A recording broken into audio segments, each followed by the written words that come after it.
evening, everyone. Welcome to Efrat, Zera Shimshon, the fellow Tavshin Pei Daled. This week will be on the actual yard site, Sunday night, Monday, dinner. Hilula. The Hilula will be in Yerushalayim on this Monday night, I believe. Monday night.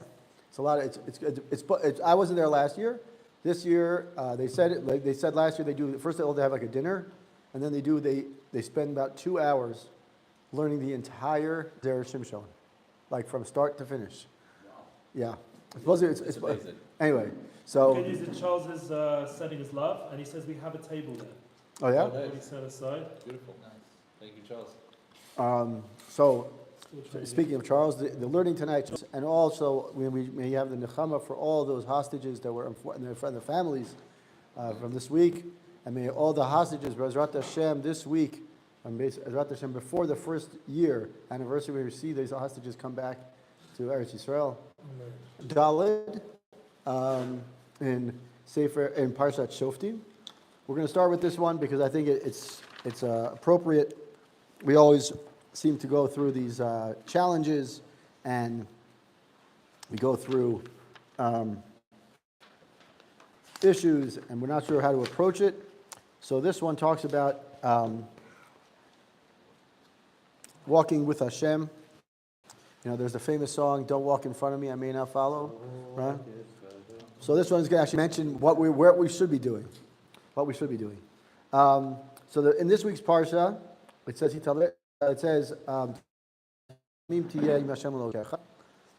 and even the Drush does not start with that part, it's going to be focusing on that, and we're going to get to that in a second. So, this week's Parsha also mentions the idea that we shouldn't listen to witchcraft. We shouldn't, all these kind of witchcraft and all these kind of sorceries and things like that. And the Gemara in Chulin mentions that it's discussed as whether Bnei Israel should even consider, even think about, being nervous, being fearful of these kind of things. Because you might say that, all right, so they ignore them, but should they be scared about the fact that someone's, casting a spell on us or something like that? Shouldn't we have learned it from Moshe Rabbeinu? Right. Yeah. Exactly. So he says that basically at the end of the day, the Gemara basically says is that we shouldn't, and the Zera Shimshon is going to talk about that. We shouldn't be fearing such things, and we know that when Avram Avinu was right before he was told about the Brit Milah, Hashem tells him, "Hitalech lefanai v'haya tamim." That's kind of a little bit of the connection between what's going on, what we're going to learn from this week's Parsha, and also in general. So he says here, the Drush begins on Yeshayahu. It says, on the Pasuk Yeshayahu Mem Gimel, it says, "You are my witness. You are my witnesses. Atem Edai. You are my witnesses. Nu Hashem, and I am your God. Atem Edai. When you are my witnesses, Ani El. When you are my witnesses, when you tell people, I believe in Hashem, and I am Hashem's witness, right? We are representatives of Hashem in this world, so we're testifying to Hashem. Hashem is real, right? Hashem is one. Then Hashem says, I'm your witness too, right? When you are not my witnesses, says the Midrash, eni el, right? Then I'm not God. God Kadosh no. Baruch Hashem. Anyway, so it says, what is it? So now we have to understand, what does it mean that we are Hashem's witnesses? Your face expressed the same question that the Zera Shimshon asks. What does it mean that we're Hashem's witnesses? And what does it mean that, God forbid, Hashem would say, what? I am not God. That's what it says in the Midrash. God forbid. Right? How could that be? So the Zera Shimshon asks the question and says, B'tam bi'ur midrash nireh lomar, in explaining the Midrash, this Midrash, it appears to say, K'shei Yisrael zakaim, when Bnei Israel are zakai, have the right merit, right, and they believe with Hashem 100%, wholeheartedly, right? Einam yireim lo mina menachashim, v'lo mina kosmim, v'lo mina mechashafim, right? When they're fully locked and loaded to Hashem, then what happens? Then they're not scared of anything. When they're not scared of the menachashim, like the sorcerers, the witches, whatever it is, right?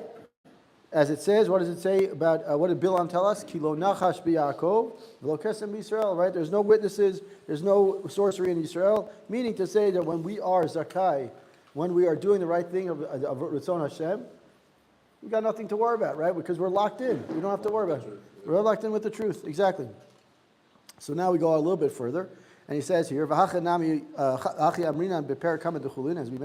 the Gemara Chulin earlier, it says, Ein od milvado, afilu kshafim, even witchcraft, right? You're saying that even witchcraft, right? There's no one else besides Hashem.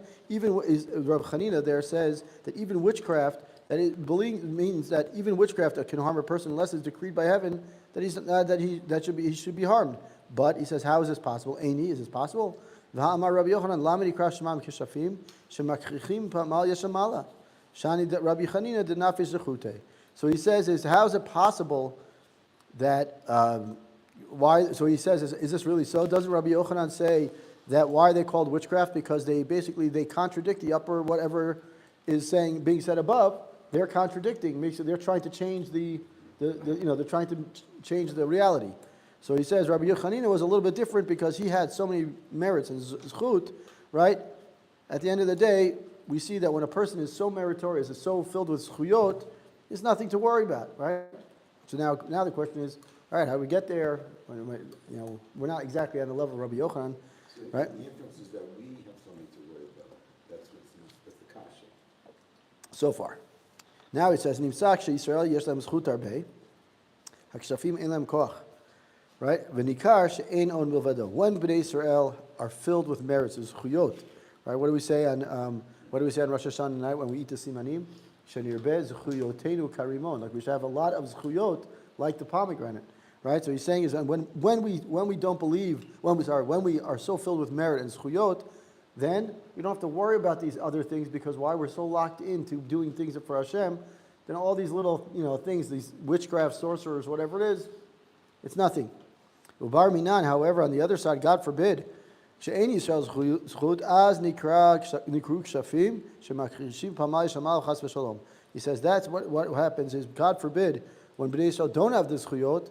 Unfortunately, we've all witnessed that in different ways, right? It says then they contradict what's happening up above, and then what happens? We all know what happens, and that's why it says in the Midrash, "Kshatem edai," when you are my witnesses, Aniel. When you are my witnesses, meaning you are filled with zchuyot, and you show people what it means to be a Jew, what it means to be filled with zchuyot, and what it means to do mitzvot. People are like, oh, that's what a Jew is. That's what Hashem wants. That's the kiddush Shem Shemayim. Right, but God forbid the opposite. When we don't do what Hashem wants, right? What happens? Hashem doesn't want us to be part of it because why? Because we're not doing what He wants to do, right? It's clear, right? But when you are not my witnesses, right? Because you are not married, you don't have the zchuyot. Then what happens is other people have power, right? Whether you call them witches or anything, we can say anything, but it doesn't make a difference. The point is that there's another side to the power. Now it gets to the point what I was talking about before. He says, "V'atam al zeh shekol atzma lefi shekol atzmam shel mekatrikim haklipot." Now this is very interesting. It's a quick moment of Kabbalah for a second. So he says here that basically the essence, meaning the life force of all the mekatrikim, the evil forces, the klipot and everything else, ein lam achizah rak b'achorei kedusha. They always run after the kedusha. They're behind. They're chasing the kedusha.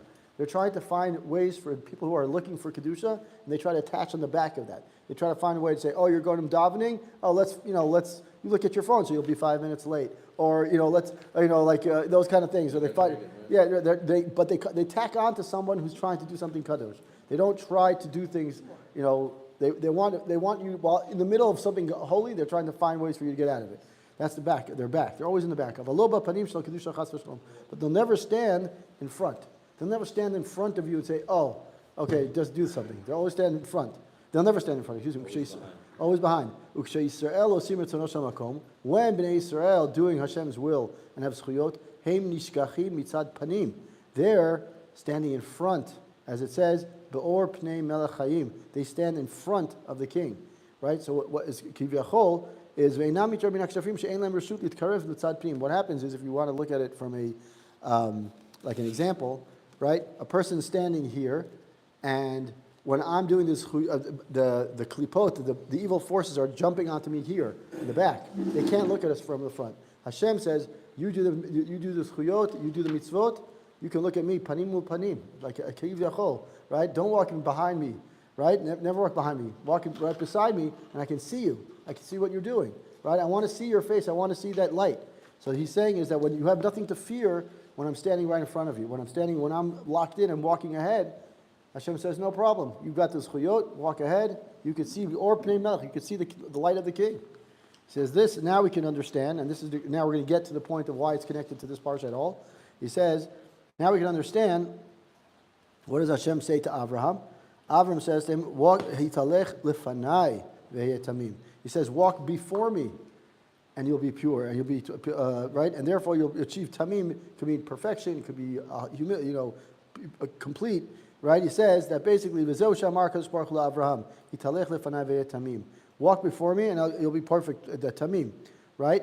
Shemi shebotech b'Hashem ino sam levim menachashim lakosmim v'lamazalot nikra tamim. Anyone who doesn't pay attention to the extra forces, the witches, the sorcerers, whatever, everyone trying to put evil spells and whatever's going on, right? If we're locked in 100% to Hashem, that's the person who's called tamim, because he's just focused. He knows where he's going.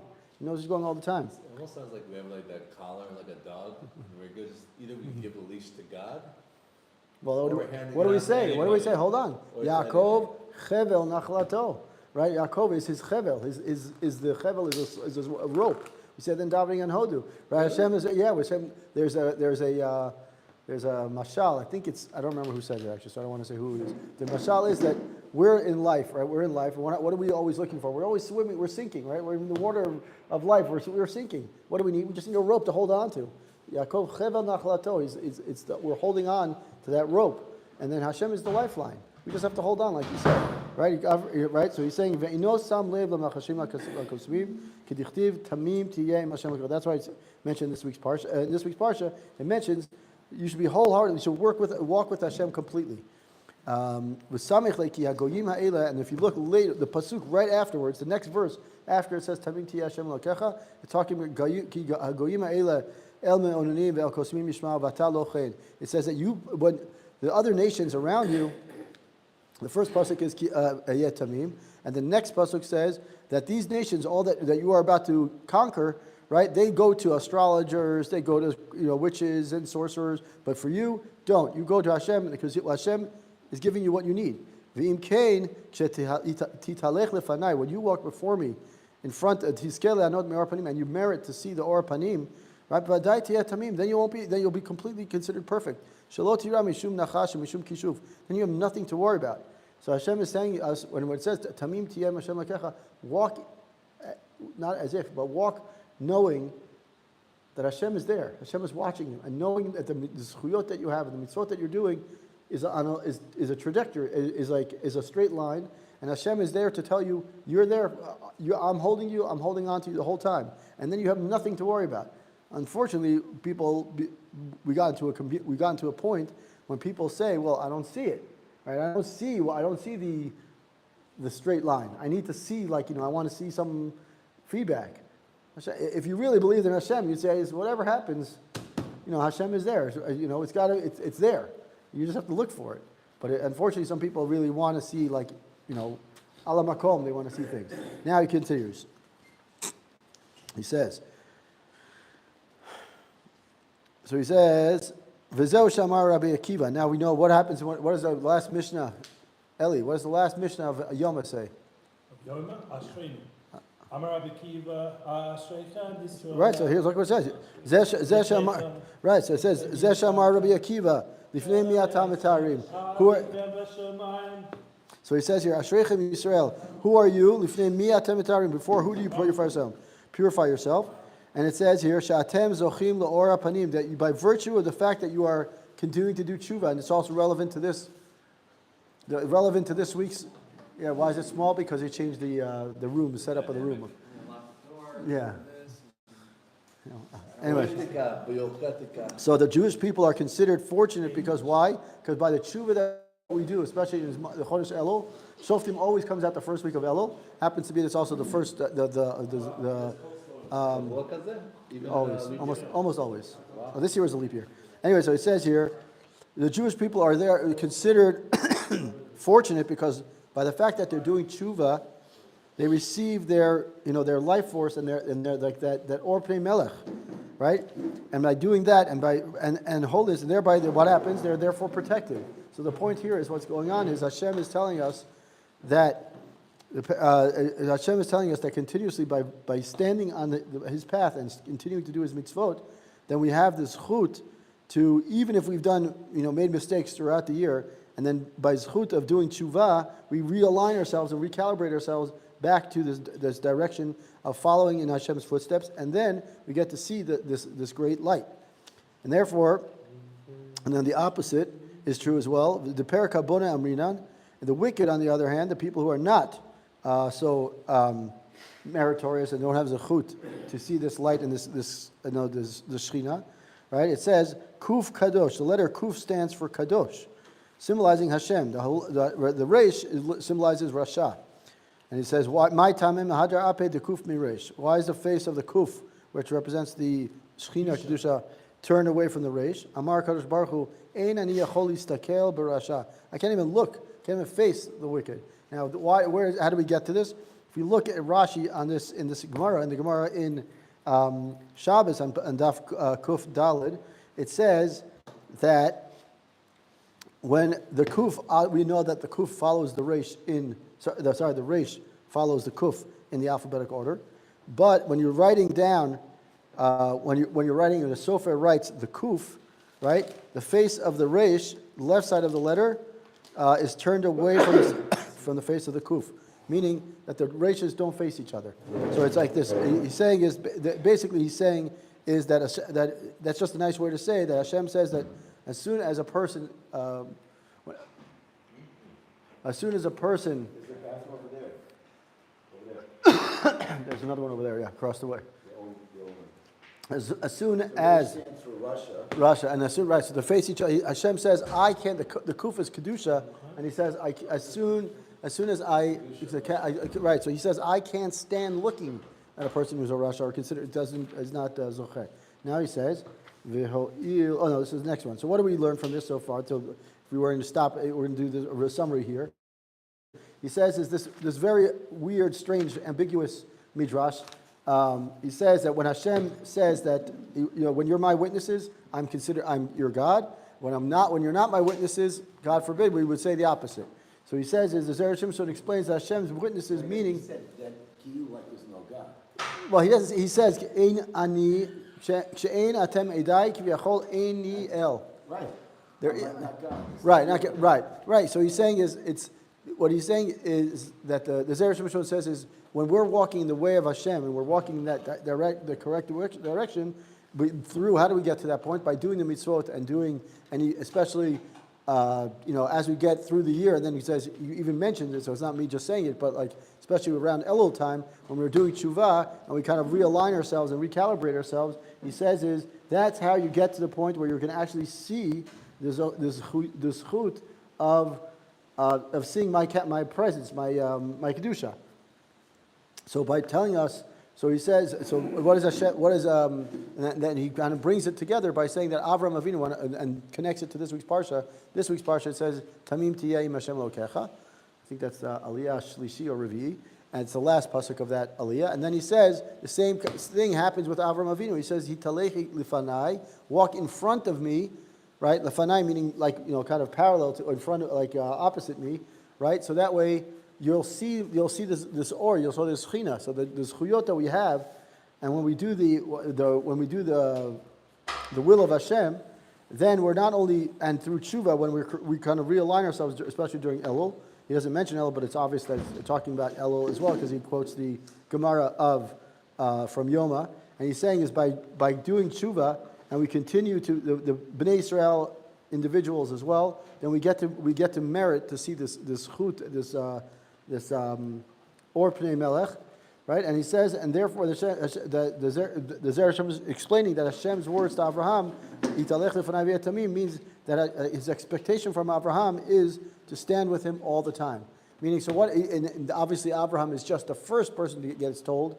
But he's obviously also talking to us as well. He's saying Hashem kind of sets the bar high for us. He wants us to walk with him, right? He expects us to walk with Hashem, with Him all the time. We sometimes don't necessarily feel Hashem, that we're walking with Hashem, or sometimes we don't behave that way, but the point is that the expectation is there. It's kind of like the teacher says, you start off with an A, right? You ever have that as teachers? I used to have a teacher that says, you start off with 100. Now it's your job to keep it, right? Now, so the point is that you could either keep it and keep up, the behavior, your tests, whatever it is, or you can mess it up. So Hashem is telling you, He tells Abraham, I expect you to this point. I want you to walk with me. Yeah, sure thing. Sometimes things look a little dark. Just keep on walking. Keep on walking with me. How do we walk with Hashem and see Hashem's or Pnei Melech? By doing the mitzvot. By doing the mitzvot and continuously saying that Hashem is there with me at all times. So that's the first Torah that we're going to learn for this time. Beautiful. Oh, friendly tip. Yeah. Whenever the fear is facing you or on your way to do something or just feeling in a down place, just say, I'm with God. And notice those voices just dissipate. Yeah. And just keep saying, I'm with God. I'm with God. Yeah.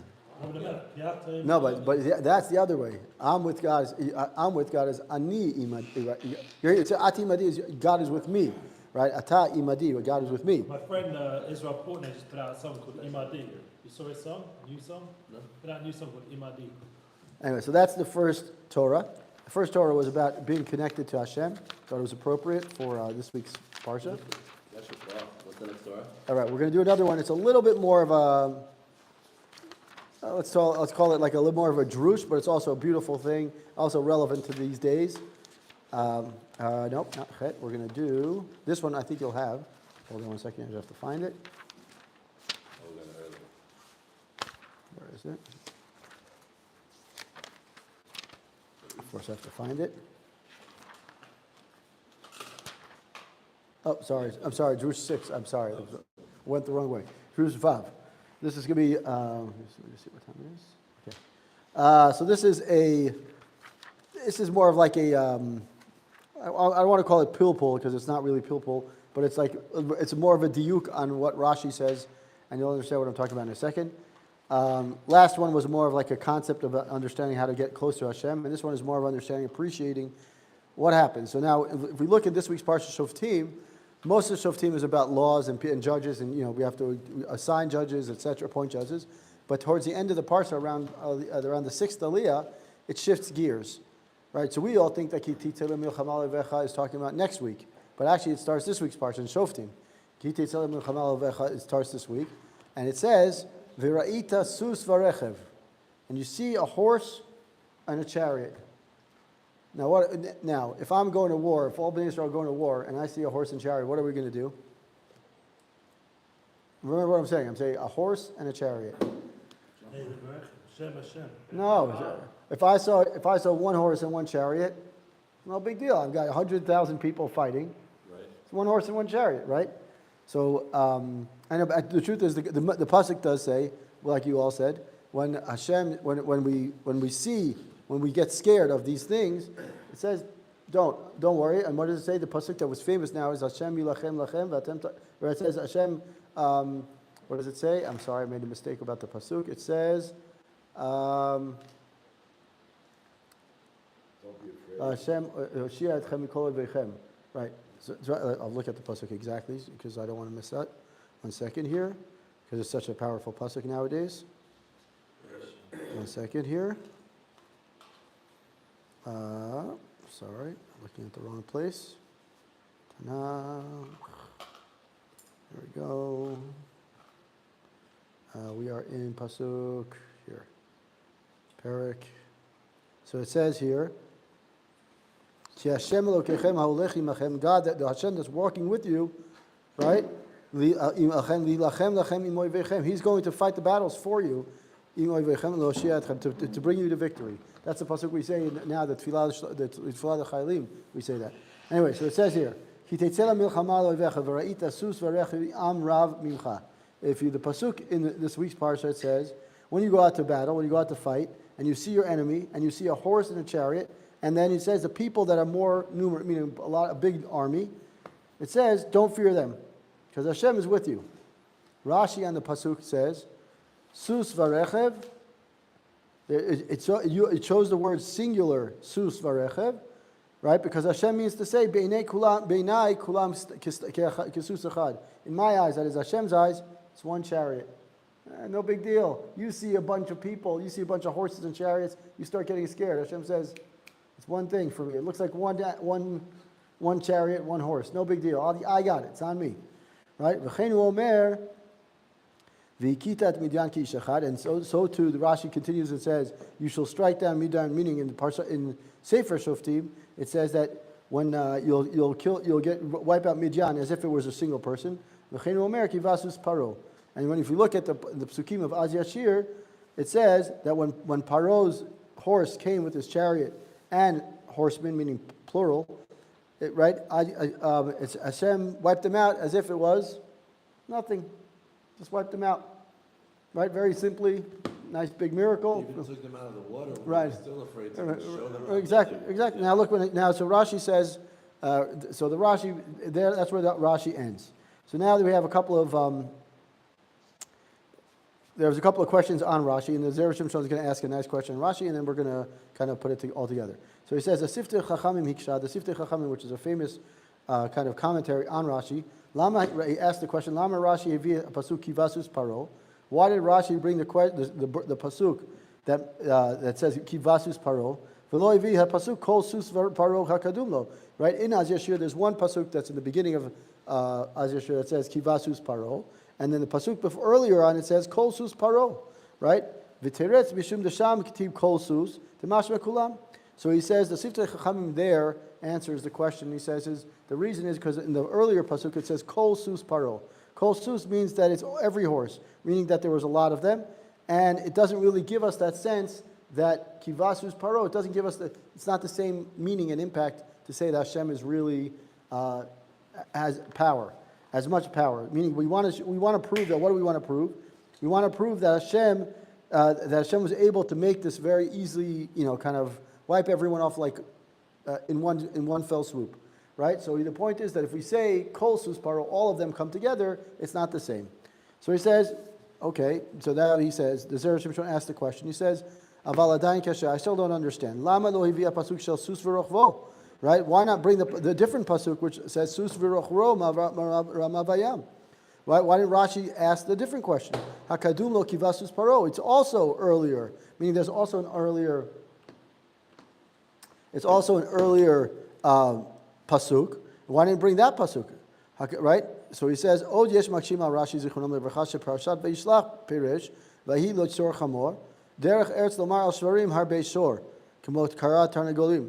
So he says, if also other people ask the question. So the Zera Shimshon asked the question. He says, I don't understand. There's another pasuk in Az Yashir that mentions also sus v'rochvo. We could have used that pasuk. Why do we have to use the one that they chose? That's part one. And part two, as he says, we also another thing. If we look at Parshat Vayishlach, when Yaakov and Esav meet up after many years at Lavan's house, right? Yaakov runs away. He goes to Lavan's house. He's made his money. And what happens? The big face-off with Esav. And at the moment of the face-off, it says, "Vahi li shor v'chamor." Now he doesn't mean I have one ox and one donkey, because that's obviously not the way to say it. But in Hebrew, you can actually say I have more than one ox by saying shor v'chamor. That's the way people talk. So he says here, and he says. But we don't say when we say with the chickens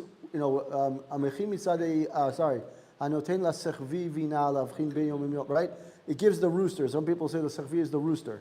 Do you mean the rooster one rooster, or you say the roosters, right? All the roosters do the same noise at the start when the sun comes up. We were just saying it gives the rooster, meaning roosters. We don't say roosters. We don't say la sechvim. We say la sechvi, meaning it gives that. It still gives you that power of. So they speak to source more. Right. So they ask the question. What about we don't? That's how we talk. We talk with saying shor. When I say I have a shor, or vayili shor v'chamor, Yaakov is saying I've got a lot of money, but I'm not saying that. The way we talk is we say vayili shor v'chamor. Right? I have a shor v'chamor. It doesn't mean I have one of each. It means I've got the money. Right? So he says here, how do we know that from the verse that Paro's, kivasus paro, How do we know that it's considered many? So he asked the question, Dilma l'chach ne'emar sus v'rechev o kivasus paro l'shon yachid. Maybe indeed it is that it's really one horse and one of Paro's horse and one chariot. The derech b'nei adam lomar ken al susim harbe k'mo karan tarnagol. He says maybe it's the way people talk. Sus, right? It's how do we know that they're talking about this massive army? Kivasus paro. It could be that's just the way we talk, right? We talk sus. I say sus, chamor, shor, whatever. It just means, I don't have to say I've got millions of sheep. I just say sheep, and everyone is like, okay, I get it. Right? So that's the way we talk. If that's the way people talk, then we have to start explaining it.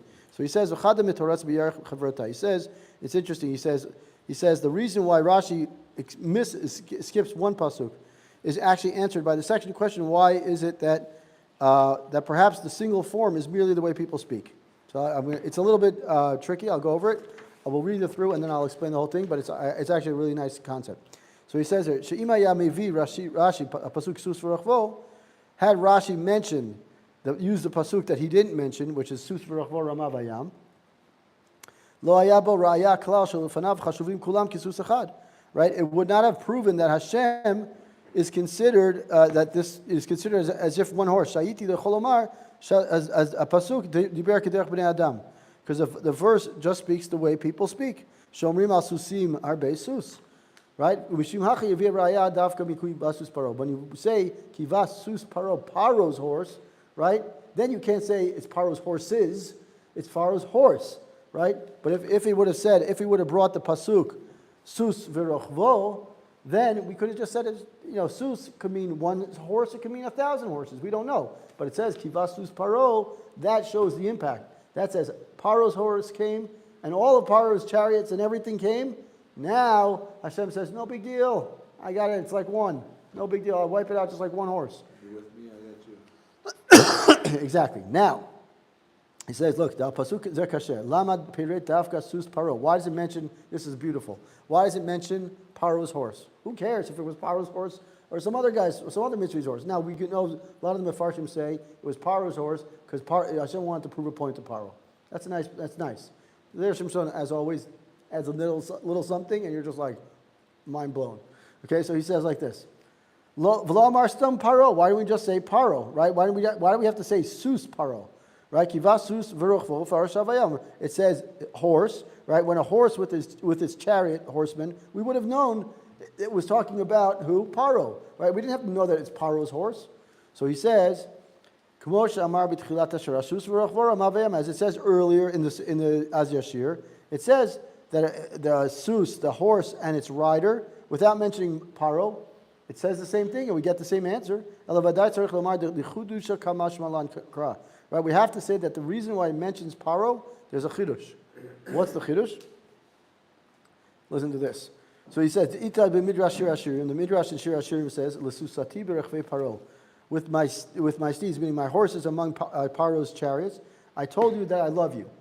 Right? When it says, meaning with my horses among, right? So he's saying that Hashem's horses with Paro's, meaning my horses and Paro's horses, to teach you how much I love. Meaning my love is as great as, if you will, my love, even standing in front of Paro's horses, which are beautiful and strong horses, my horses are more beautiful, and I'm expressing my love in that way. That was just one of the ways that Shlomo Melech talked. So he says, look, Rachav. So then the midrash continues. Rachav Paro asus zachar v'chivyachol nigla kadosh baruch hu asus zachar.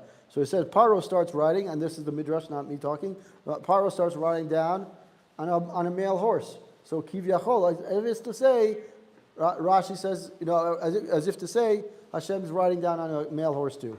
So what is Paro's first action? What does a bully always do? You want to fight? It's not a fight when it's two male horses. It's not. I'll beat you. So he says, you want to prove that you're God? He says, look, you want to prove that you're God? He says, look. It says here, Asus Zachar Hoig Balav Milchama, right? In other words, its horse is going to kill its master, right? Let Hashem ride upon a male horse. Ela Harini Rochev Al Sus Nekeva. While I'm raiding, he says, you want to fight? You take the male horse. You're going to be, no, I'm going to be the male horse. You be the female horse. Meaning, let's do a real fight. Let's do a fight. And let's see if you're really proving that you're real God.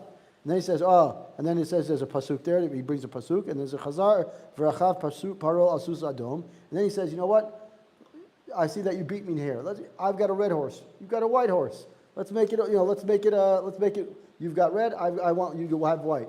I got white. You got. Do another color. No matter what. Paro is always challenging him. Asus shachor kivachol nigla kadosh baruch hu asus adom lavan v'shachor. This is the midrash talking, right? Hadaud ichtiv derachta bayam susecha. You trampled in them with your horses. Why does it have to say in the pasuk in Chavakuk? It says that you stampled on Paro with horses. What horses? What are we talking about here? So that's why the midrash says that basically Hashem tried to present to Paro different kinds of horses to kind of say is no matter what you try to challenge me with, Paro, I got you. I'm going to attack you. Hayalo Lomar. So he says here like this: since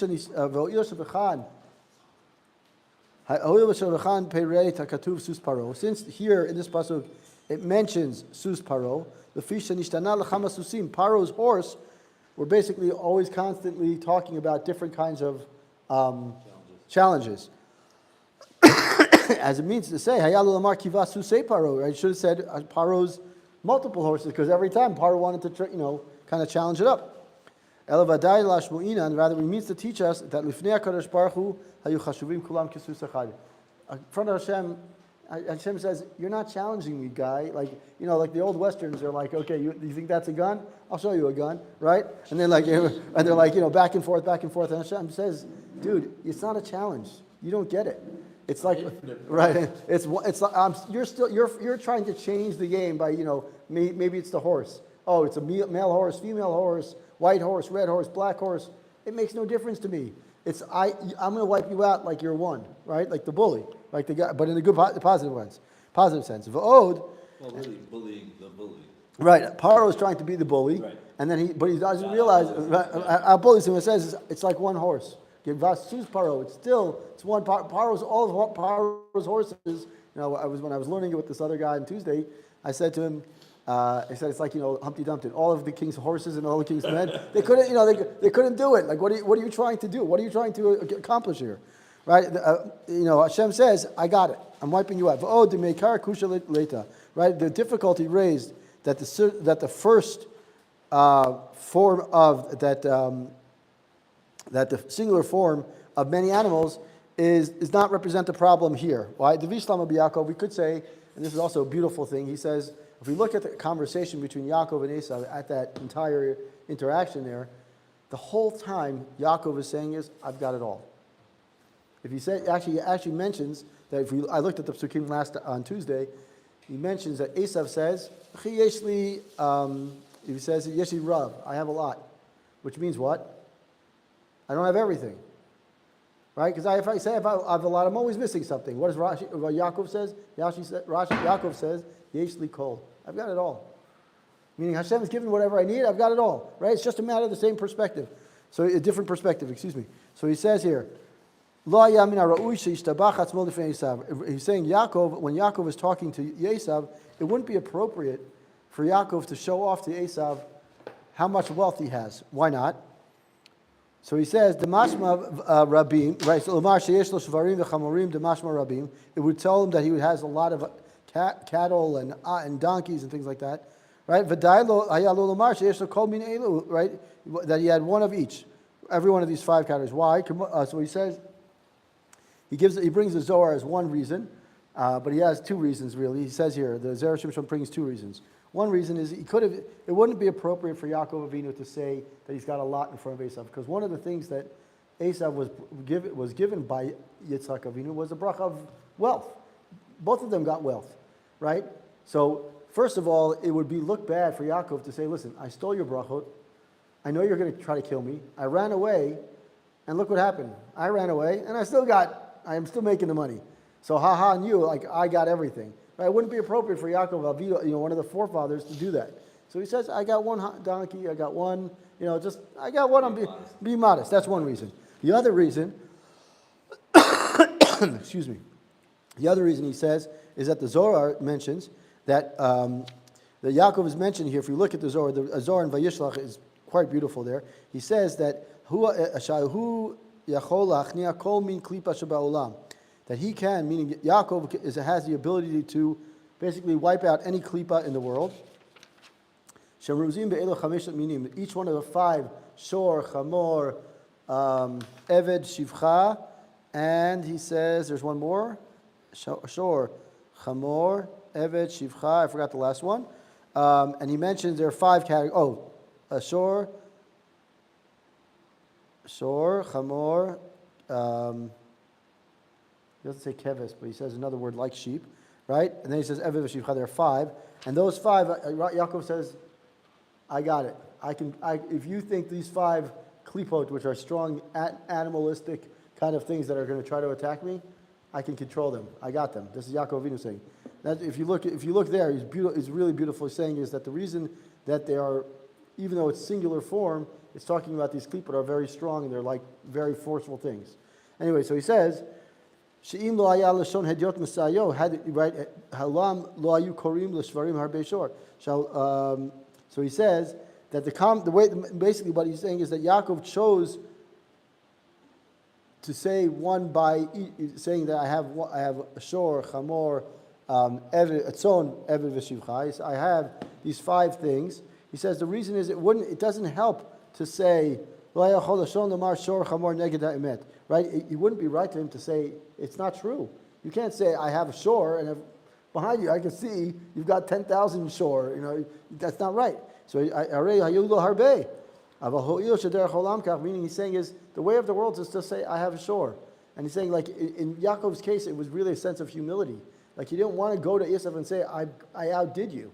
There's nothing to prove. Right, exactly. There's nothing to prove for Yaakov. Is not trying to prove him. He's like, what is that going to accomplish? It's just going to get Esav angrier. So he's saying is, sure, chamor, that's it.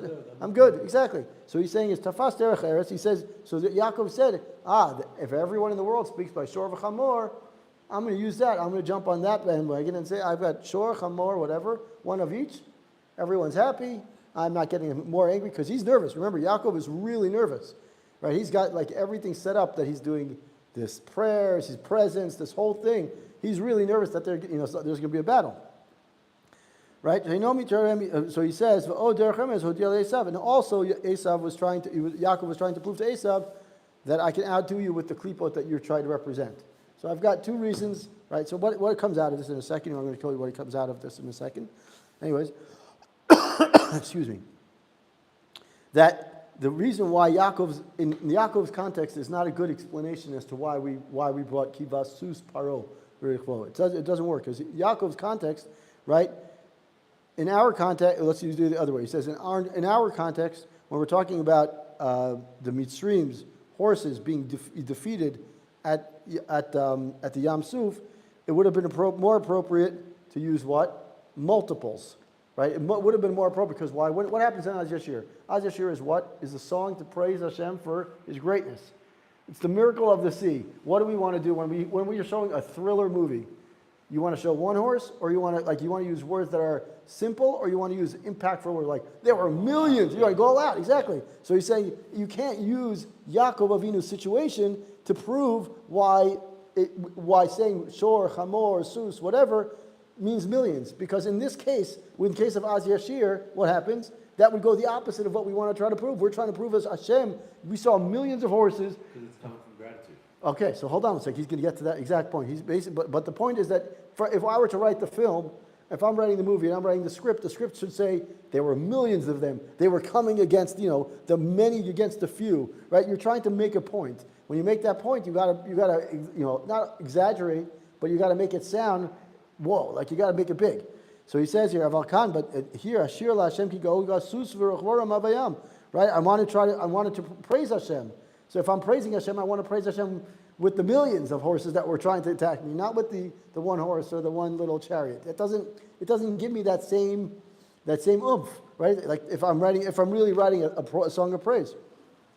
Right? The logic would be the opposite. Shaya lulumar susi v'rochvehem ramavayam. It should have said Hashem was able to throw these horses all over the water, like millions of horses were thrown all over. We don't get that in theory. Like what he's saying is, if we're really trying to prove the point of what Hashem did, then we want to write the big words. We want to write the words that show plenty, and not one word, the word of singular. So he says here, especially when we're talking about the Kivasus Paro, when does that come in the Parsha of Az Yashir? At the end. So he's saying at the end, you want to end with the high. You want to end with that, whoa, there were thousands of them, there were millions of them. You want to end big. So he says, all the more reason not to end with the word Sus Paro, right? He's saying is the logic of Yaakov's humility doesn't make sense here, because we're not trying to be humble here. We're trying to, right? Yaakov was trying to be humble and trying to say, I got everything I need, so I'm doing one shor, one chamor, one, whatever. But here, we're doing the opposite. We're trying to praise Hashem for what He just did. So here, we can't use that same logic of, try to be humble. No, that's not what we're trying to do. We're trying to praise Hashem. That's what it is.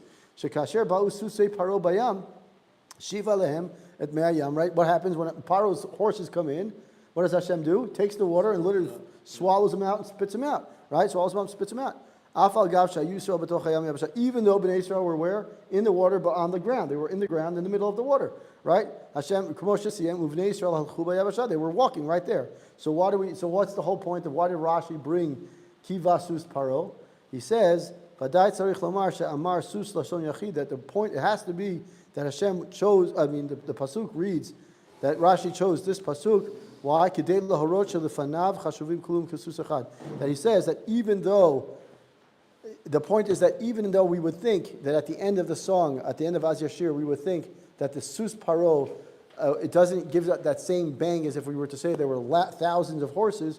Here he's saying is, no, in Hashem's eyes, this is just one, it's just one horse. It's just like the wave of a hand and he wiped them all out. So the point is he's saying is that Rashi knew, he says, Kivas Sus Paro, even though there were thousands of horses, in Hashem's eyes, it was one horse. Now, why do I say that this is so relevant today? We see enemies and we say, oh my God, there are thousands of them or hundreds of millions of them, and it's hard for us to see. But if we look at it, so saying is Hashem understands that He can, and He's doing what He's got to be doing. We may not see it right now because we're in the thick of it. So one big chamor. Exactly, it's just one Not big. even a hot sauce would be a praise. Right, he's saying is it's just, we're looking at things and we say it's one. In Hashem's eyes, it's hard for us to see it, but in Hashem's eyes, this is just one sus. And Bezrat Hashem, soon Hashem will show us the miracles of wiping out these susim in plural, but it will be for Him and for us because our great soldiers and everyone else. They'll wipe them out as if it's just one. It's so pathetic because they sent the soldiers back from going to Rafia. I don't know all of them, but some of them, and that's like in a way, like even though we want the soldiers to have the merit. And Baruch Hashem had more than the merit. They've been doing this almost a year, but now it really is in Hashem's hands to just wipe out enemies. Yeah. So the point is what's that? Yeah. No, that was last week's parsha. That was last week. But the point is that Hashem is telling us that what Rashi is telling us, and in this week's parsha it also says when we see these enemies and we see these multitudes of enemies, the first thing we have to do is not to fear. Yes, it's very easy to fear, and yes, it's hard to do that when you're not. It's easy to fear when we're in the middle of a thing. But the point is Hashem telling us, when you go to war, the first thing you have to do is, don't worry, Hashem's with us. We have to first trust that Hashem is with us. Once we trust Him and we can walk straight with Hashem, between the zchuyot that we have from the last verse that we have, and this one, we can walk straight with Hashem. Then we can literally fight any battle because we know that Hashem's with us. Now, what's interesting is, next week's parsha starts also with Ki teitzei milchama lo oivecha, right? But it started here. In this week's parsha, it also says Ki teitzei milchama lo oivecha. This week's parsha, actually, I just realized this on Tuesday or Monday even. It says, if we look at this week's parsha, it actually talks about going to battle. The actual battle, meaning like you go out to battle. If there's a person who just got married, you can't go out. A person just built their house, they can't go out. So that's the rules of battle. Next week's parsha is what happens after the battle, right? You see Eshet Yifat Toar, whatever those things. And then as soon as that little parsha of the Eshet Yifat Toar is over, there's no more conversation about Ki teitzei milchama. So I think, I haven't seen it yet, but I think that the reason why next week, what do all the Mefarshim say about next week's parsha? Ki teitzei is what? It's not the actual fighting. What is the fight with? It's a hara. Why? Because there's no actual battle being talked about. This week's parsha is the actual battle, meaning the real physical battle. This week's, the next week is the spiritual battle. And that's what the David Hashem Uri is all about as well. Right. So yeah. Anyway, so that's the. We dedicate for his. We did that. We said. Yes, again, Yisrael ben Yehudit. This week's learning. And also Am Yisrael. Yes, we should see zchuyot, and we should see the Hashem. We should see the Hashem's hand. is wiping out our enemies as if it's just one little horse. Baruch Adonai Le'olam, Amen v'Amen. Amen. Shkoyach. Amen. Baruch. Kishma. Charles sends his love to everyone. We'll be here Tishrei, so hang in. And he thanks us all. Myra, He for thanks those and he of you. loves us all. Alright, my kids just woke up. Anybody heading up the hill? Not yet. Yeah. Shkoyach.